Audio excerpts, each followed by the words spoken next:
ដឹងឬទេអ្នកណាមើលស្រីលួចមើលរាល់ថ្ងៃស្រីហែលទឹកគឺបងនេះហើយទាំងលាទាំងព្រឹកមើលទាល់តែគេងស្រមៃនឹកខូចចិត្តអស់ទៅហើយ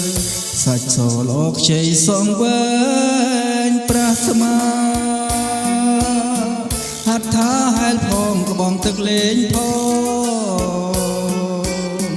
ចុងកេងក៏តូចធ្វើលខួចទាំងសងអូនបងហាញឲ្យឃើញសាច់ខ្នងបងរត់តែក្បាយខ្វល់ចង់ហែលទឹកលេងបន្លែងនឹងស្រី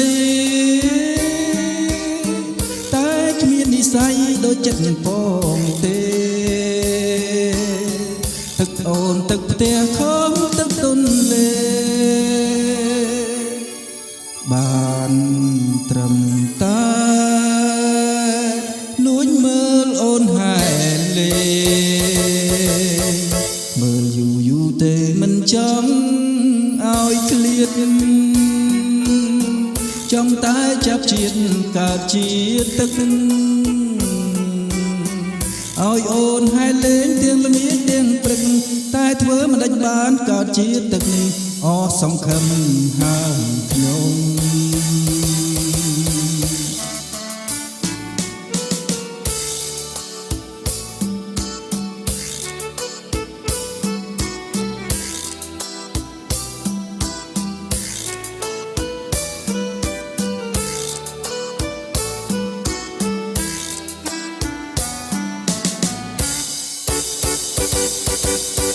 ចង់ហែលទឹកលេងបន្លែងនឹងស្រី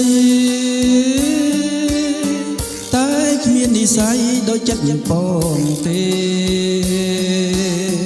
ទឹកអូនទឹកផ្ទះខំទឹកទុនលេបានត្រឹមតែលួចមើលអូនហែលលេមើលយូរយូរទៅមិនចង់ឲ្យឃ្លាតចង់តែចាប់ជាតិកើតជាទឹកឲ្យអូនហែលលេងទាំងល្ងាចទាំងព្រឹកតែធ្វើមិនដេញបានកើតជាទឹកអស់សង្ឃឹមហើយខ្ញុំ